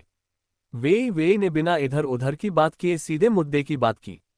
इस बार की प्रतियोगिता के कारण बेली जिया जुए ने भावशून्य होकर फूंक कहा और अपनी आस्तीनें इस तरह मोड़ी जो न तो जल्दबाजी में थी और न ही धीमी। उनकी कद काठी और चेहरा दोषरहित थे। भीड़ में चलते हुए वे एक कीमती तैल चित्र ऑयल पेंटिंग की तरह थे। अक्सर लोग अपना सिर घुमाकर उन्हें देखते थे, यह कोई अतिशयोक्ति नहीं थी। वे को लगा कि वास्तव में यह वातावरण बातचीत के लिए उपयुक्त नहीं है। उसने अपना सिर घुमाया और सीधे आह भरी। अगली बार जब तुम बाहर जाओ तो तुम्हें तीसरे राजकुमार की तरह मास्क पहनना चाहिए। जब उन्होंने मास्क शब्द सुना तो बेली जिया जुए की उंगलियां सख्त हो गईं, लेकिन वे की आंखों में कोई दूसरा इरादा न देखकर उन्होंने शांति से कहा, अकादमी के नियम कहते हैं कि छात्र मास्क नहीं पहन सकते। वे ने अपनी भौहें उठाईं। तुम्हें स्कूल के नियमों की इतनी परवाह है? पता नहीं कौन था जिसने स्कूल के पहले दिन शिक्षक के सामने खुद को इतना बढ़ चढ़कर दिखाया था। बेली जिया जुए मुस्कुराए। बेशक, प्रिंसिपल ने कहा कि हमें टीम के तीसरे सदस्य का इंतजार करना होगा। वे के होंठ मुड़े। तुम हमारे तीसरे सदस्य के बहुत करीब लग रहे हो, क्या तुम्हें अपने पास वाले सेवक से उसे थोड़ा जल्दी बुलाने के लिए कहना चाहिए? मैंने उसे पहले ही जल्दी बुला लिया है। बेली जिया जुए ने ऊपर देखा और कुछ ही दूरी पर इंफीरियर कंपाउंड के रास्ते को स्कैन किया। वह यहाँ आ गया है। वे ने उनकी नजर का पीछा किया, उधर देखा और केवल एक राक्षसी रूप से आकर्षक युवक नानगोंग ली को देखा जो 3-4 युवा लड़कियों से घिरा हुआ था। वह मुस्कुराते हुए उनसे बातें कर रहा था, जरा भी असहज नहीं था। वह हर लड़की पर ध्यान दे रहा था, हजारों के मैदान में किसी एक फूल को खास तवज्जो नहीं दे रहा था। उनकी नजरों को महसूस करते हुए नानगोंग ली ने अपने दाएं और बाएं खड़ी लड़कियों की ओर देखा और अत्यंत शालीनता से मुस्कुराया। मेरे दोस्त आ गए हैं। क्या मैं आपको थोड़ी जगह देने के लिए कष्ट दे सकता हूं? भले ही उन युवतियों को लगा कि उनका थोड़ा अपमान हुआ है, फिर भी उन्होंने उसके इस अनुरोध का विरोध नहीं किया। उन्होंने छिपी हुई कड़वाहट के साथ उसे देखा और फिर अपने सेवकों के साथ चली गईं। जब वे वेई के पास से गुजरी तो उनके अहंकारी भाव एक पूंछ फैलाए मोर की तरह थे। वे ने उन पर कोई ध्यान नहीं दिया। उसने आलस्य से बैठने के लिए एक जगह ढूंढ ली थी। दूसरी ओर जब नानगोंग ली ने उन दोनों को एक साथ देखा तो उसकी लंबी और सनकरी आंखों में एक अभूतपूर्व विचार कौंध गया। मैंने सुना है कि एक सुंदर कन्या है जिसने नायक को बचाया है। वे मुस्कुराए। तुम्हारा सूचना तंत्र वास्तव में तेज है। नानगोंग ली राक्षसी अंदाज में मुस्कुराया और अपना हाथ बेली जिया जुए के कंधे पर रख दिया। ये नायक एक सुंदर कन्या द्वारा बचाए जाने पर कैसा महसूस कर रहा है? उन लोगों ने तुम्हें अभी बताया। बेली जिया जुए ने शांति से उसकी ओर देखा। वह नजर अत्यंत ठंडी थी। नानगोंग ली का सिर पहले सुन्न हुआ और फिर उसके अवचेतन मन ने एक बार कहा। वह अभी प्रतिक्रिया भी नहीं कर पाया था कि उसने उस व्यक्ति की विशिष्ट राक्षसी ठंडी आवाज सुनी। लड़कियों से खबरें पाने के लिए अपनी कामुक अपील, सेक्स अपील बेचने पर भरोसा करना, तुम्हें इस बारे में कैसा महसूस होता है? पफ। हेलियन वेई खुद को रोक नहीं पाए और धीरे से हंस पड़ी। नानगोंग ली का पूरा शरीर ऐसा महसूस कर रहा था जैसे उसका दम घुट रहा हो। वह दुष्टतापूर्ण सुंदर चेहरा बारी बारी से लाल और सफेद पड़ने लगा और बहुत भद्दा दिखने लगा, इतना कि वह बीमार लगने लगा। इसीलिए कहा गया है, अगर झगड़ा करना हो तो खुद को किसी खास व्यक्ति तीसरे राजकुमार के खिलाफ मत उतारो। लापरवाही के एक पल में हम खुद को ही जाल में फंसा लेंगे। तुमने भविष्यवाणी चुनी है, उसने मार्शल क्यों चुनी है? वे ने अंगड़ाई ली। प्रिंसिपल का इरादा यह है कि हम आपस में बात करें और तय करें कि मंच पर पहले किसे जाना चाहिए। कोई फर्क नहीं पड़ता। नानगोंग ली बेबाकी से अपने पीछे के खंभे की ओर मुड़ा और उस पर झुक गया। जब उसकी नजर बेली जिया जुए के चेहरे के एक तरफ पड़ी तो उसने अप्रत्याशित रूप से अपनी भौहें उठाईं। नानगोंग ली को परवाह नहीं थी। बेली जिया जुए को तो और भी कम परवाह थी। उनका लंबा शालीन शरीर वहां खड़ा था और उन्होंने लापरवाही से कहा, जो भी हो, वे को पहले हमेशा लगता था कि वह असंगठित और लापरवाह है। आज इन दो लोगों को देखकर उसे पता चला कि वह वास्तव में अधिक आज्ञाकारी छात्र थी। हालांकि पहले किसे जाना चाहिए इस मामले में? ओम्मा तो कैसा रहेगा कि चूंकि भविष्यवाणी में अधिक समय लगता है, इसलिए भविष्यवाणी को पहले जाना चाहिए। फिर हम दोनों मंच के नीचे सो सकते हैं। अगला नंबर मेरा होगा और अंत में मार्शल क्यू। क्या ये ठीक है? वे फिर से एक लोकतांत्रिक मानसिकता अपनाना चाहती थी। नांगोंग ली ने शरारती अंदाज में बुदबुदाते हुए कहा, मैं भी मंच के नीचे सोना चाहता हूँ। प्रतियोगिता के दौरान बारी बारी से सोना, इसके बारे में सोचकर ये कितना शानदार होने वाला था। हम तीनों में केवल तुम्हें शारीरिक शक्ति की आवश्यकता नहीं है। वे के होंठ मुस्कान में मुड़ गए। जिस व्यक्ति को शारीरिक शक्ति की आवश्यकता नहीं है, क्या उसे सोने की जरूरत है? नांगोंग ली जवाब दे पाता उससे पहले ही बेली जिया जुए ने अपना मुंह खोला। उसे जरूरत नहीं है। जारी रखो। नांगोंग ली। किसने कहा कि उसे जरूरत नहीं थी? जब वह भविष्यवाणी करता था तब वह सबसे अधिक मानसिक ध्यान खर्च करता था। ठीक है, तुम भविष्यवाणी के दौरान सो सकते हो। वे मूल रूप से मजाक कर रही थी, लेकिन उसे उम्मीद नहीं थी कि नांगोंग ली की आंखें अचानक चमक उठेगी। यह एक बेहतरीन विचार है। शुरू से अंत तक शैडो, जो पास में सुन रहा था, पूरी तरह से असमंजस में था। क्या ये तीन लोग वास्तव में एक प्रतियोगिता में भाग ले रहे थे या वे वहां सोने जा रहे थे? चाहे जो भी हो, पुरस्कार की राशि की खातिर हमें जीतना ही होगा। वे धीरे से हंसी, जो वसंत की हवा की तरह बह रही थी। शैडो, इस बार उसे अनुभव हो गया था कि पैसा शैतान से भी चक्की पिसवा सकता है। दाम बनाए काम का क्या मतलब होता है? व्हाइट एकेडमी द्वारा इस प्रतियोगिता को आयोजित करने का उद्देश्य मुख्य रूप से पुरस्कार राशि के कारण तो नहीं होना चाहिए, है ना? वे मुस्कुराते हुए बोली, एक खूबसूरत छुट्टियां भी तो मिलेंगी। शैडो, उस समझ का क्या हुआ कि प्रतियोगिता प्रत्येक कंपाउंड के सम्मान के बारे में थी? मैंने सुना है कि पिछले वर्षों में व्हाइट एकेडमी में जिस तरह से काम किया गया है, उसके आधार पर हर कंपाउंड के प्रतियोगी समय से पहले अभ्यास करते हैं। क्या हमें भी अभ्यास करना चाहिए? वे रुकी फिर जारी रखा, साथ में अभ्यास। नांगोंग ली ने अपना सिर हिलाया, आकाश की ओर देखा और विलाप किया। जब मैं भविष्यवाणी करता हूं तो मैं बहुत आकर्षक सेक्सी लगता हूं। मुझे डर है कि तुम खुद पर काबू नहीं रख पाओगी और मुझसे प्यार करने लगोगी। हे वे के मुंह के कोने फड़के। बेली जिया जुए के राक्षसी रूप से आकर्षक पतले होंठ हिले। जरूरी नहीं है। उनका दो शब्दों का जवाब वास्तव में वे की सोच के समान था। मुझे भी लगता है कि साथ में अभ्यास करके समय बर्बाद करना अनावश्यक है। वे ने अपना शरीर फैलाया और अपने होठों को मुस्कान में मोहा। यदि वे साथ होते तो उसे इसके बजाय संकोच होता। वास्तव में वे दोनों युवक भी यही सोच रहे थे। वे की तुलना में वे इस बात को लेकर अधिक चिंतित थे कि अभ्यास के दौरान वे अपनी पहचान के संबंध में कुछ सुराग प्रकट कर सकते हैं। उस समय हमें पहले गुड कंपाउंड के साथ प्रतिस्पर्धा करनी होगी। वे ने उन कागजों को मोड़ा जो प्रिंसिपल ने उसे दिए थे और उन्हें सौंप दिए। ये गुड कंपाउंड के नामों की सूची है। ये 3 में से 2 मैच वाला मुकाबला है। दूसरे शब्दों में, यदि हम पहले 2 मैच जीत जाते हैं तो तीसरे व्यक्ति को आने की आवश्यकता नहीं होगी। ये सुनने के बाद नांगोंग ली पत्थर की मेज के ऊपर लेटने के लिए मुड़ा। अगर मुझे पहले पता होता तो मैं तीसरा व्यक्ति बनने की जिद करता। उस तरह उसे मंच पर जाने की जरूरत ही नहीं पड़ती। सुपीरियर कंपाउंड का सामना करते समय प्रतियोगिता प्रणाली बदल जाती है। वे की भौहें उच्च की। स्कूल द्वारा ये तय किया गया है कि भविष्यवाणी तीसरे नंबर पर होगी, जो पिछली स्थिति के बिल्कुल विपरीत है। हालांकि हमें पहले गुड और फाइन कंपाउंड्स को जीतना होगा, फिर इसमें तुलनात्मक रूप से लंबा समय लगेगा। नांगोंग ली ने अपने लंबे बालों को लपेटने के लिए अपना हाथ बढ़ाया, जबकि उसकी आंखें ऊपर की ओर देख रही थीं, कुछ और सोच रही थीं। बेली जिया जुए ने अपने सामने मौजूद चीनी मिट्टी के प्याले को पकड़ा और शांति से एक घूंट लिया। उनकी मुद्रा शालीन थी, जो आत्मसंयम की एक मजबूत आभा से भरी थी। जरूरी नहीं है। तुम्हें लगता है कि हम नहीं जीतेंगे? नांगोंग ली ने अपनी भौहें सिकुड़ी। ऐसा नहीं होना चाहिए। भले ही हर कोई कहता था कि हेलियन वे नाम की यह युवती एक निकम्मी थी, हालांकि इस थोड़े समय के दौरान उसके अवलोकनों के आधार पर वह इतनी सरल नहीं थी।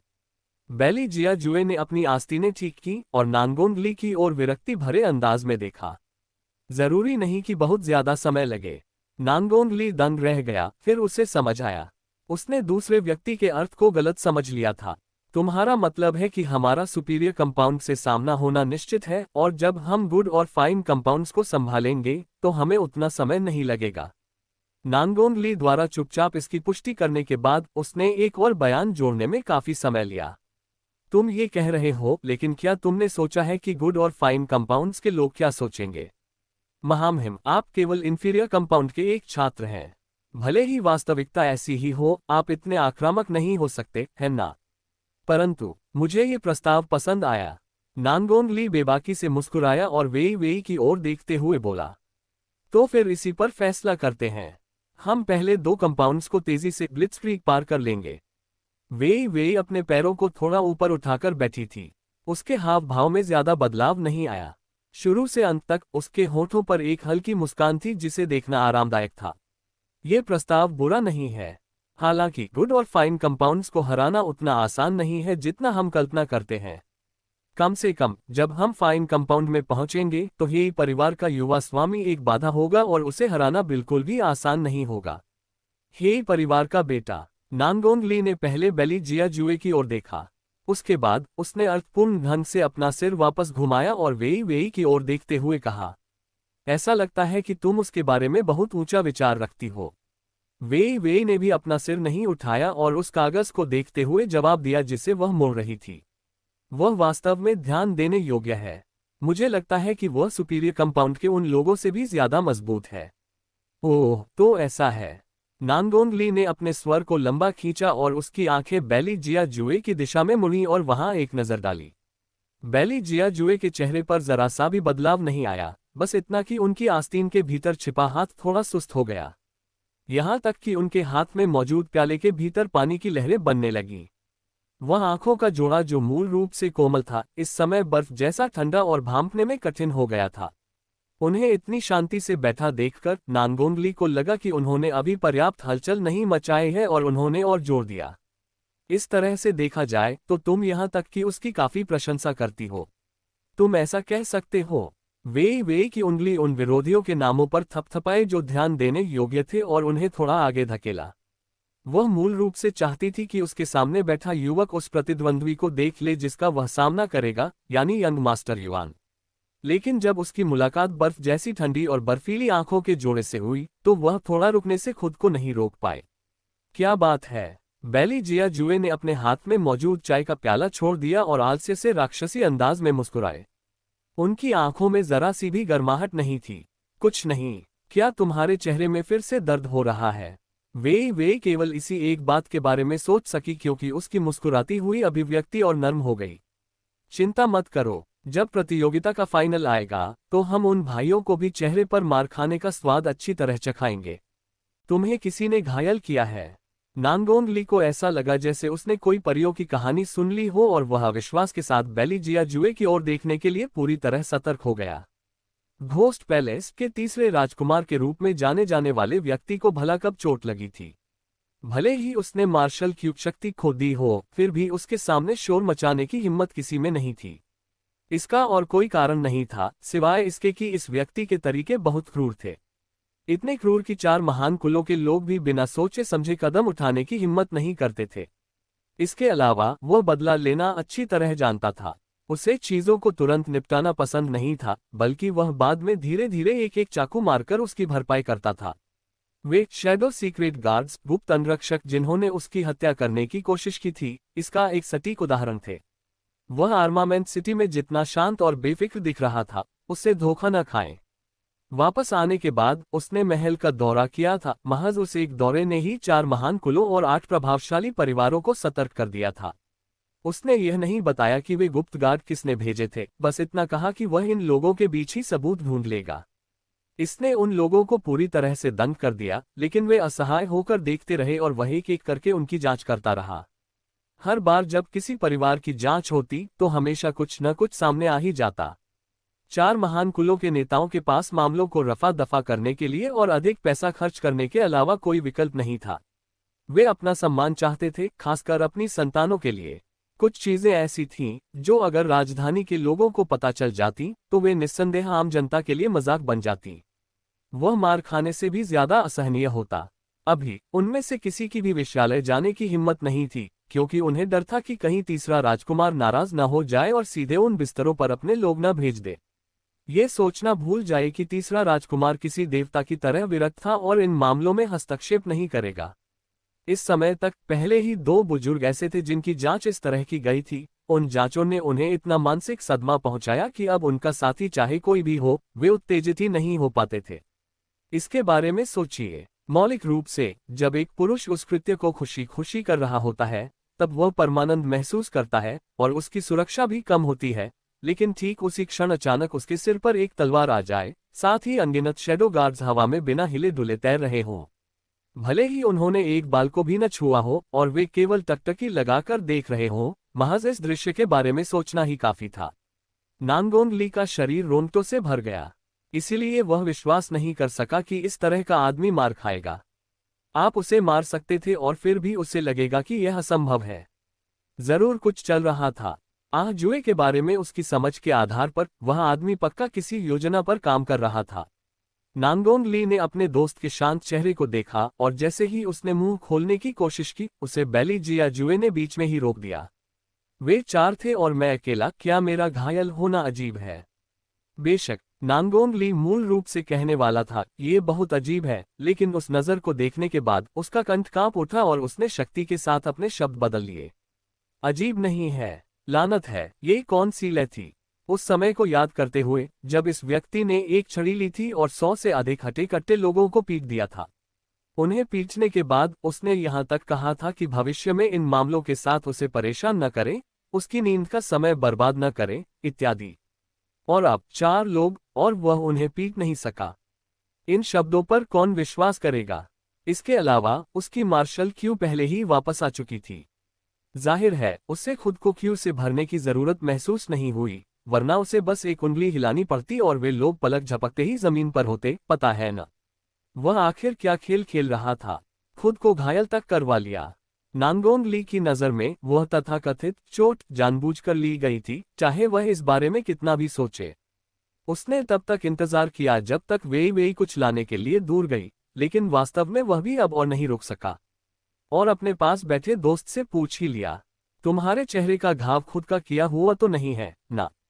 मिस हेलियन की सहानुभूति पाने के लिए खुद को चोट पहुंचाने का खेल खेलना बिल्कुल वैसा ही था जैसा इस तरह का दोहरा चेहरा रखने वाला आदमी करेगा।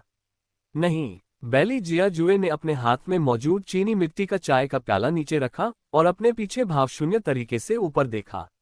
मुख का किसी और का था। नांगोंग ली तीसरे राजकुमार के साथ लंबे समय तक रहने के कारण उन चंद शब्दों के पीछे के इरादे को समझने के काबिल था। नांगोंग ली के मुंह के कोने कई बार फड़के, यानी दूसरे शब्दों में उसने वाकई खुद को नहीं मारा, बल्कि दूसरे व्यक्ति के मुके को अपने चेहरे से टकराने दिया। उन लोगों ने तुम्हारा किया धरा उजागर तो नहीं किया होगा, है ना? नांगोंग ली मुस्कुराया, और जब तुम उनसे लड़े तो उन्हें जरूर लगा होगा कि उनकी आंखें तो हैं, पर वे देख नहीं पा रहे।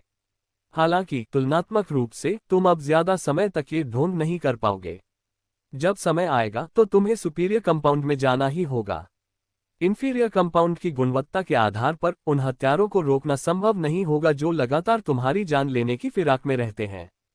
फिर भी बेली जिया जुए केवल एक हड्डियों को चीर देने वाली ठंडी मुस्कान मुस्कुराए। वे हिम्मत नहीं करेंगे, वे सफल नहीं होंगे, नहीं, बल्कि वे हिम्मत नहीं करेंगे। जाहिर है जुए ने अपने दुश्मनों को एक अविस्मरणीय सबक सिखाया होगा। वे बेचारे युवक। स्पष्ट रूप से वहां 2 निशाने थे। उन्हें किसी और को निशाना बनाना चाहिए था, लेकिन उन्होंने जुए को चुना। जुए को चुनने के बजाय उन्होंने मुझे नांगोंग ली चुना होता तो बेहतर होता। कम से कम मेरे तरीके तुलनात्मक रूप से नर्म होते और उन्हें मानसिक सदमा नहीं पहुंचाते। उसने अंदाजा लगाया कि वे युवा लड़के इस समय एक दूसरे के कंधे पर सिर रखकर रो रहे होंगे। नांगोंग ली का अंदाजा गलत नहीं था। अमीर परिवारों के वे 4 लाडले बेटे वाकई इतने दर्द में थे कि उनके आंसू बह रहे थे। फिर भी उन्होंने युआन लिंगहुआन को सच बताने की हिम्मत नहीं की। उन्हें डर था कि युआन लिंगहुआन उन्हें बेकार समझ लेंगे। साथ ही वे सच इसलिए भी नहीं बता सके क्योंकि वे युआन लिंगहुआन को यह नहीं बता सकते थे कि इंफीरियर कंपाउंड का वह छात्र भयानक रूप से मजबूत था, इतना मजबूत कि वह उसके जितना मजबूत हो सकता था। उन्होंने सोचा कि यंग मास्टर युआन न केवल इस सच से नाखुश होंगे बल्कि वे शायद उन्हें खुद ही बाहर निकाल दें। इसके अलावा अब तक वे उस आदमी की नज़र नहीं भूल पाए थे, वैसी नज़र जो नर्क के किसी ठंडे राक्षस की होती है। उन्हें इसका अनुभव बस एक बार करना पड़ा, ये जानने के लिए कि उतना काफ़ी था, और वे सचमुच उस यमराज को दोबारा नहीं उकसाना चाहते थे। इसीलिए जब उन्हें यंग मास्टर युआन ने बुलाया तो उन्होंने जो रिपोर्ट दी वह ज्यादातर झूठ थी। मूल रूप से हम चारों उसे नीचे गिरा सकते थे, लेकिन हमें नहीं पता कि हेलियन वेई वेई वहां कैसे पहुंच गई। हमें डर था कि मामला हाथ से निकल जाएगा और प्रिंसिपल को पता चल जाएगा। इससे यंग मास्टर युआन पर बुरा असर पड़ता, इसलिए हमने जल्दी से सब खत्म किया और वापस आ गए। युआन लिंग हुआन ने ठंडी नजरों से उनके चेहरे की चोटों को देखा। ये सब उसी ने किया। हाँ, उन चारों ने एक दूसरे की ओर देखा। कुछ चोटें हेलियन वेई वेई ने भी पहुंचाईं। युआन लिंग हुआन की भौहें सिकुड़ गईं। उस निकम्मी ने वास्तव में हाल ही में कुछ हैरान करने वाले काम किए हैं। हालांकि उसकी ताकत के आधार पर केवल गुड कंपाउंड के लोग ही, जैसे तुम लोग, उससे हारोगे। यंग मास्टर युआन सही कह रहे हैं। जब उन चारों लड़कों के सिर झुके तो उनके हाथों की मांसपेशियों में तुरंत दर्द होने लगा। उस आदमी से डरने के अलावा उन्होंने अपने दिल में नाराजगी भी छिपाई थी। यंग मास्टर युआन, प्रतियोगिता के दौरान आपको उन्हें थोड़ा कष्ट चखाना ही होगा। उन्होंने हमारे खिलाफ कदम उठाने की हिम्मत की। स्पष्ट रूप से उनके मन में यंग मास्टर युआन के लिए कोई सम्मान नहीं है। युआन लिंग हुआन ऐसा व्यक्ति नहीं था जिसे महज कुछ शब्दों से गुस्से में भड़काया जा सके। हालांकि वह पहले से ही इंफीरियर कंपाउंड के उन लोगों को बुरी नजर से देखता था, इतना कि उसके चेहरे पर भी उपहास और तिरस्कार झलक रहा था। अगर वे मेरे साथ मुकाबला करना चाहते हैं तो उन्हें सुपीरियर कंपाउंड के छात्रों का सामना करने के काबिल होना होगा। इस बिंदु पर बोलते हुए वह मुड़ा और ठंडी हंसी हंसा। हालांकि वे महज कुछ जोकर है। तुम लोगों को क्या लगता है, क्या उनमें काबिलियत है? अतीत में जब भी युआन लिंग हुआन ऐसी कोई बात कहता था तो उसके पीछे सहमति के स्वर सुनाई देते थे, लेकिन आज वे चारों लोग विशेष रूप से चुपचाप थे। इसने युआन लिंग हुआन को उनकी ओर अजीब तरह से देखने पर मजबूर कर दिया। क्या बात है? तुम लोगों को लगता है कि मैं जो कह रहा हूं उसमें कुछ गलत है?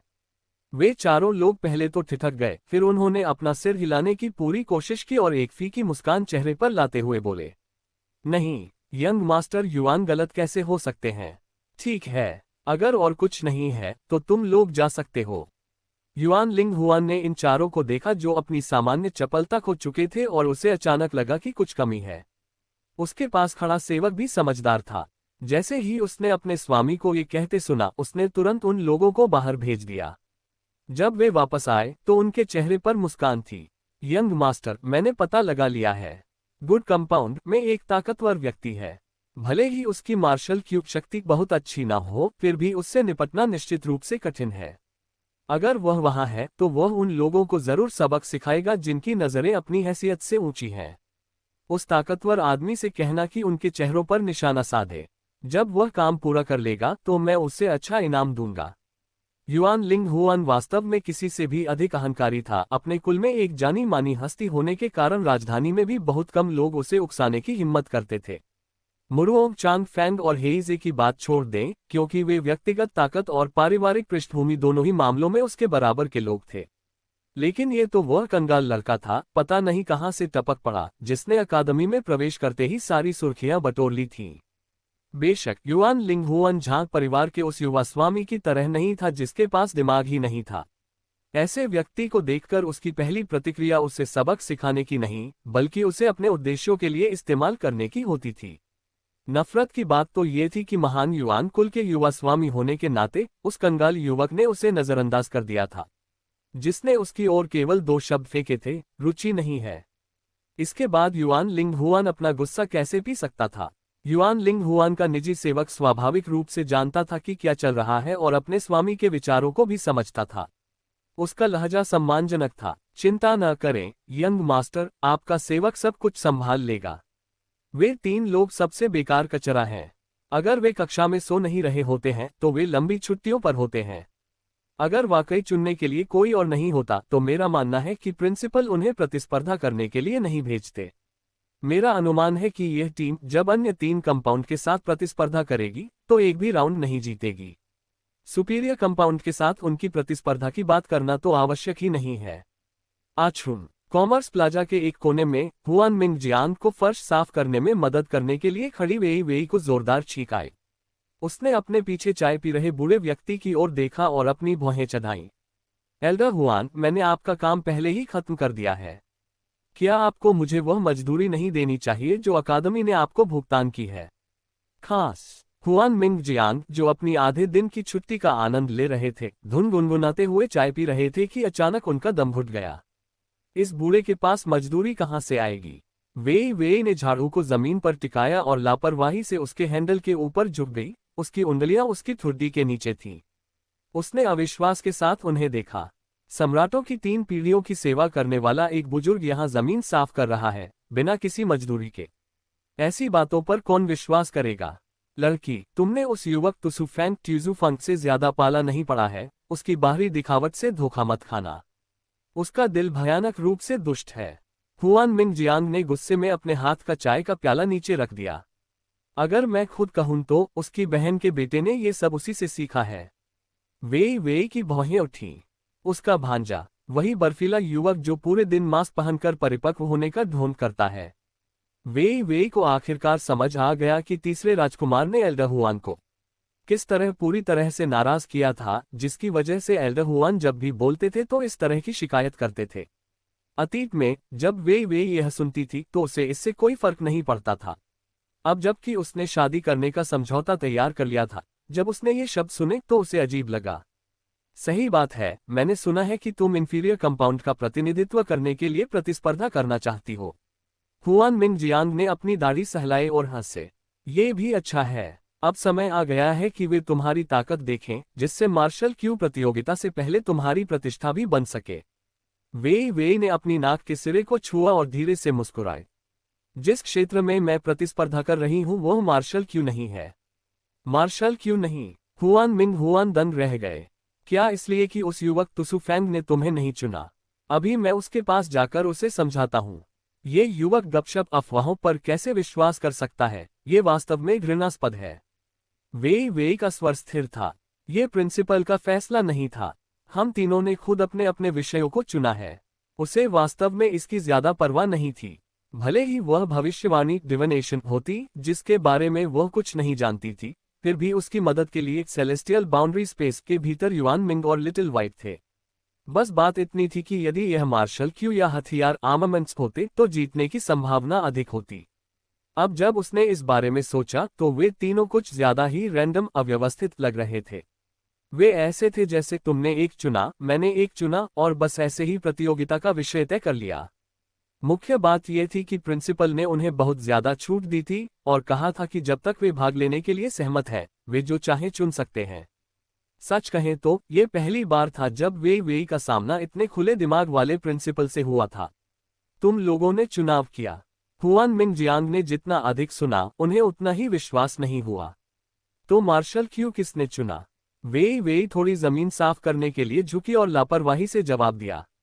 मेरे डेस्कमेट ने। तुम्हारा डेस्कमेट भी है? हुआन मिंग हुआन ने चौंकने वाला भाव प्रकट किया। क्या तुम हमेशा अकेली नहीं रही हो? वेई वेई के मुंह के कोने फड़के। लेकिन हर बार जब मैं कक्षा में जाती हूं तो वहां हमेशा एक डेस्कमेट होता है, आपको पता है। यह जवाब सुनकर हुआन मिंग हुआन अभी भी असंतुष्ट थे। अगर तुम मार्शल क्यू चुनती तो तुम लोग पक्का जीत जाते। मैं तुम्हें बता सकता हूं कि सुपीरियर कंपाउंड के उस लिटिल बाल्ड हेड छोटे गंजे सिर के अलावा व्हाइट एकेडमी में शायद ही कोई और हो जो तुम्हें लड़ाई में हरा सके। Little bald head. वेई वेई की उंगलियां रुकी और वह धीरे से मुस्कुराए। 7वां राजकुमार इतना ताकतवर है? हुआन मिंग हुआन ने 2 बार हुंकार भरी। उस बर्फीले साथी तीसरे राजकुमार को दोष दो जो उसका मार्गदर्शन कर रहा है। एक बिल्कुल अच्छे दूध पीते बच्चे को उसने पाल पोसकर एक छोटा शेर बना दिया। पिछली बार उस छोटे शेर ने मुझे कुछ मांस के बन दिए थे। सुबह सुबह वह बाहर खड़ा होकर बिजली की तरह गरज रहा था। इतना शोर था कि मैं सो भी नहीं सका। ऐसा लगता है कि एल्डर हुआन 7वें राजकुमार को पसंद करते हैं। वेई वेई ने उस बूढ़े व्यक्ति के साथ काफी समय बिताया था। यदि वे किसी को पसंद नहीं करते थे तो वह व्यक्ति उन्हें ढूंढने की बात तो भूल ही जाए, उन्हें परेशान करने का कोई मौका मिलना भी नामुमकिन था। हुआन मिंग जियांग ने अपनी दाढ़ी सहलाए और मुस्कुराए। उन्होंने इससे इनकार नहीं किया। मुझे अभी भी लगता है कि इस व्यवस्था में कुछ गड़बड़ है। अगर तुम मार्शल क्यू में मुकाबला करती तो कम से कम तुम लोग एक मैच जीत सकते थे। बाकी दो कितने ताकतवर हैं क्या तुम्हें पता है? प्रतियोगिता के दौरान मुझे धीरे धीरे पता चल जाएगा। वेई वेई थोड़ा ठिठकी फिर धीरे से हंसी। हुआन मिंग जियांग, इसका मतलब है कि वह नहीं जानती थी। तुम्हें उनकी ताकत तक नहीं पता और तुम लोगों ने पहले ही उस इवेंट का फैसला कर लिया जिसमें तुम मुकाबला कर रहे हो। हुआन मिंग हुआन ये सुनकर थोड़ा चकरा गए। व्हाइट एकेडमी की सबसे बड़ी प्रतियोगिता को भला कब इस तरह कमतर आंका गया था? अतीत में इंफीरियर कंपाउंड के छात्र जीतने का मौका पाने के लिए अपना सब कुछ झोंक देते थे। वेई वेई ने अपना माथा पकड़ लिया। अप्रत्याशित रूप से बूढ़े व्यक्ति के इस सवाल ने उसे निरुत्तर कर दिया। ध्यान से सोचने पर वाकई मामला ऐसा ही था। हमारी टीम ने जिस चीज पर ध्यान केंद्रित किया वह है अभिव्यक्ति की स्वतंत्रता। वेई वेई ने काफी देर तक सोचा और अंततः कुछ ऐसा कह पाई जिससे वह संतुष्ट थी। आखिरकार वह अभी भी जीतना चाहती थी। हुआन मिंग जियांग फिर से दंग रह गए। अभिव्यक्ति की स्वतंत्रता, दूसरे शब्दों में उन्होंने मूल रूप से स्थितियों को भांपा तक नहीं और कल गुड कंपाउंड के उन छात्रों का सामना करने की योजना बना ली। क्या तुम लोग वाकई जीत सकते हो? बूढ़े व्यक्ति ने बेबसी से अपना माथा पकड़ लिया। ऐसा नहीं था कि उन्हें इस लड़की पर विश्वास नहीं था, बल्कि वे अन्य दो लोगों के बारे में थे जिनकी पहचान स्पष्ट नहीं थी। इस बार वेई वेई ने जोर देकर जवाब दिया, हम जीतने वाले हैं। तुम्हें इतना आत्मविश्वास है? बूढ़ा व्यक्ति खिलखिलाकर हंस पड़ा। आमतौर पर ये लड़की हमेशा लो प्रोफाइल शांत रही थी। इस बार ये शब्द कहते हुए उन्होंने मान लिया कि उनके पास जरूर कोई गुप्त योजना है। वेई वेई मुस्कुराए और सिर हिलाया। हमारी टीम खास है। तुम लोग खास कैसे हो? हुआन मिंग जियांग की उत्सुकता जाग गई। वेई वेई ने अपनी ठुड्डी सहलाए और अर्थपूर्ण ढंग से अपने पतले होठों को मोड़ा। हमारा लक्ष्य स्पष्ट है, पैसे की ओर देखो, मुनाफे की ओर देखो। इस बार प्रिंसिपल बहुत उदार है।